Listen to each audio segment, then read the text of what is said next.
Hello students, शुरू करते हैं हमारी इंग्लिश लर्निंग। मेरे वीडियोस अगर आप देखते रहे तो यकीनन आपको इंग्लिश बहुत जल्द बहुत सही तरीके से आ जाएगी।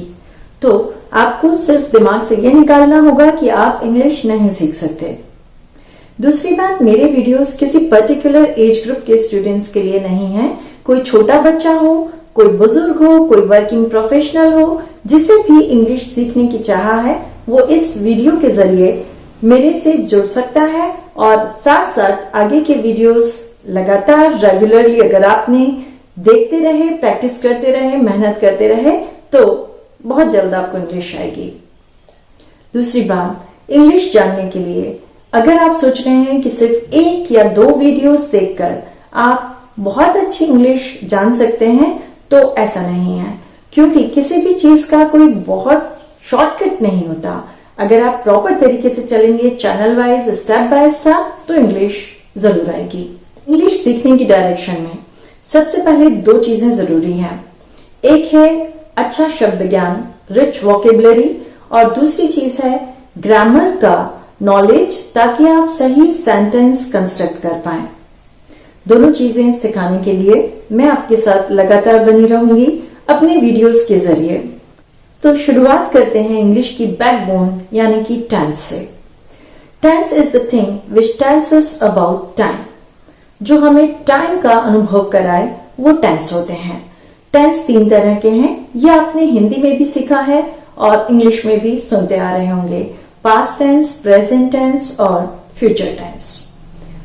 इन तीनों को आप बोर्ड पर देखिए और हो सके तो आप लिख कर भी रख सकते हैं नोट करके, या फिर इन वीडियोस को भूल जाएं तो बार बार ओपन करके बार बार देखकर रिवाइज कर सकते हैं। तो आपको दिखाती हूँ। Tense, it tells us about time, और ये तीन टाइप के हैं, past tense, present tense, future tense. Present tense की बात करें तो ये फिर चार टाइप का है। नंबर 1, सिंपल प्रेजेंट टेंस, इसी को हम प्रेजेंट इंडेफिनिट टेंस भी कहते हैं।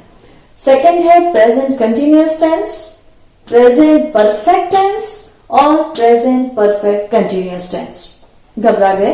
बिल्कुल मत घबराइए, ये चार नाम हैं, और अगर आपने ये चार नाम प्रेजेंट टेंस के टाइप्स में याद कर लिए तो यही पास्ट टेंस में भी चार टाइप होंगे, और फिर फर्दर टाइप्स होंगे फ्यूचर के भी यही चार। तो आपको चार नाम याद करने हैं। मैं फिर से फोकस करती हूँ। सिंपल, तो सिंपल जोड़ा तो सिंपल प्रेजेंट टेंस बन गया। अगर आपने कंटिन्यूअस जोड़ा तो प्रेजेंट कंटिन्यूअस टेंस बना।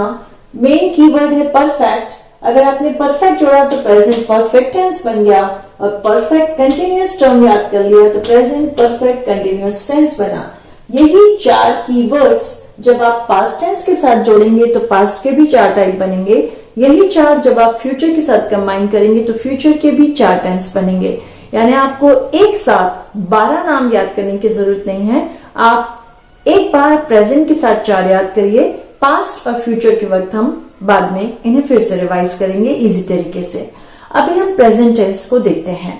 प्रेजेंट टेंस वो टेंस है जो हमें वर्तमान समय के बारे में बताता है, जब हमें अभी क्या हो रहा है, या जनरली अभी जनरल होता है, क्या होता है, क्या हो चुका है, या क्या होता आ रहा है। यानी प्रेजेंट से जरूर कनेक्टेड होगा, तो ये सारी बातें प्रेजेंट टेंस के अंदर आती हैं। लेकिन अभी बहुत सारे कॉम्प्लिकेशंस में जाने की बजाय सबसे सिंपल हम सीखेंगे सिंपल प्रेजेंट टेंस। तो शुरुआत करते हैं सिंपल प्रेजेंट टेंस या प्रेजेंट इंडेफिनिट टेंस। ये वो टेंस है जो सबसे ज्यादा इसी टेंस के सहारे आप वाक्य बना पाएंगे। सिंपल प्रेजेंट टेंस में जो जनरली इंफॉर्मेशन दी जाती हैं, ऐसा होता है जैसे मैं पढ़ाती हूँ, सूरज उगता है, पक्षी उड़ते हैं, गाय घास खाती है, आप इतनी बजे उठते हैं, इतनी बजे पढ़ते हैं, इतनी बजे सो जाते हैं, किसी का डेली रूटीन या कोई भी इंफॉर्मेशन, दुनिया में ऐसा होता है, वैसा होता है, तो ये सारी all the information are given under this tense. तो that is simple present tense या प्रेजेंट इंडेफिनिट टेंस। इसकी शुरुआत करते हैं। मैं आपको सिर्फ एक फॉर्मेट दूंगी, छोटा सा एक फॉर्मूला। उस फॉर्मूले में आप जो चाहें फिट करके सेंटेंस करेक्ट तरीके से बना सकते हैं, लेकिन उसमें क्या प्रिकॉशन रखनी है वो भी आपको मैं बताऊंगी। तो शुरू करते हैं। Simple present tense. Simple present tense का फॉर्मूला है subject plus V1। Subject plus V1 में एज सब्जेक्ट जो है कोई भी कर्ता जो काम करता है या जो भी क्रिया जो भी वर्ब करने वाला कौन है वो सब्जेक्ट कहलाता है और वो क्या कर रहा है काम वर्ब होता है। यहां मैंने लिखा है सब्जेक्ट प्लस V1। V1 ये वन क्या है? एक्चुअली वर्ब के 3 फॉर्म होते हैं V1, V2, V3 यानी present form of verb, past form of verb और past participle.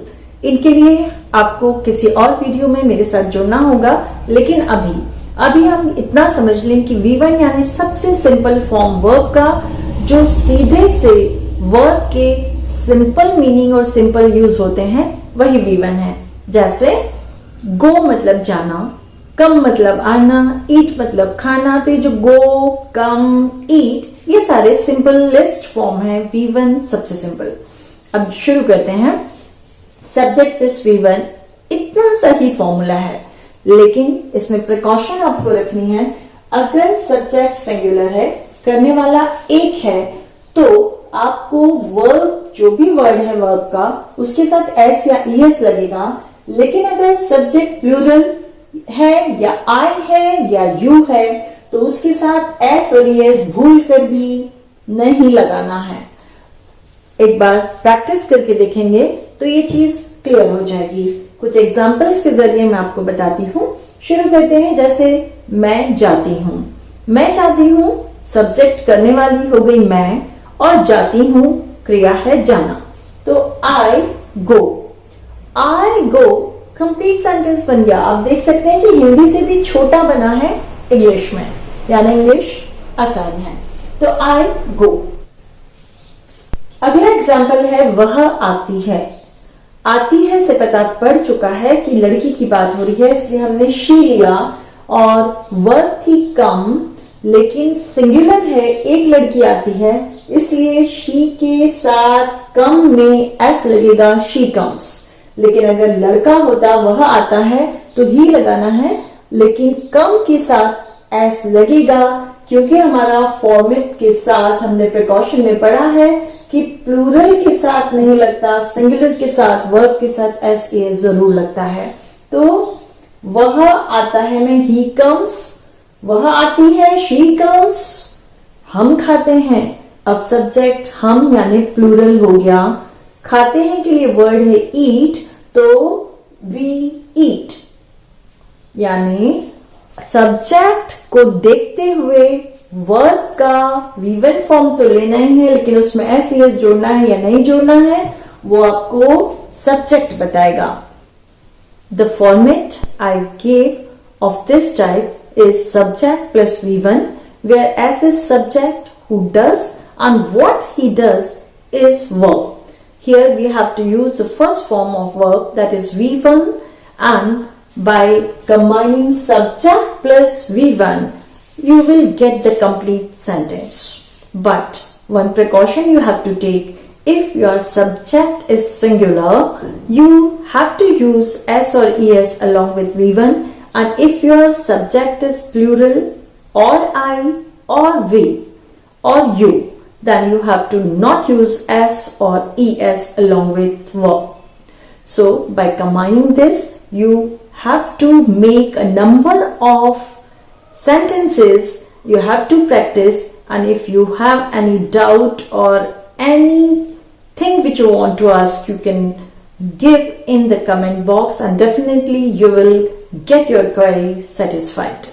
Simple present tense के इस फॉर्मेट के जरिए और प्रिकॉशंस SES वाली ध्यान में रखते हुए आप बहुत सारे वाक्य बनाइए, बहुत सारे सेंटेंसेस बनाइए, ट्रांसलेट करिए और अपनी क्वेरीज कमेंट बॉक्स में छोड़ सकते हैं, जो मैं आपको आगे के वीडियोस या किसी भी जरिए से आपकी क्वेरी को दूर कर सकती हूँ। अगले वीडियो में हम बात करेंगे इसी सिंपल प्रेजेंट टेंस की, लेकिन हमें सेंटेंस बनाने होंगे नेगेटिव। हम बात करेंगे कि नहीं ऐसा होता है, मैं नहीं जाती हूँ, आप नहीं खाते हैं, आप नहीं पढ़ते हैं, कोई भी नकारात्मक वाली चीजें, नेगेटिव सेंटेंसेस बनाने हैं, तो इस फॉर्मेट को कैसे हम नए तरीके से रिमोल्ड करेंगे और फिर सीखेंगे। साथ ही इंटरोगेटिव क्वेश्चंस कैसे बनाए जाते हैं, तो लगातार एक एक स्टेप क्लियर करते जाने के लिए मेरे वीडियोस के जरिए जुड़े रहिए और प्रैक्टिस करिए। तब तक के लिए take care, have a nice time.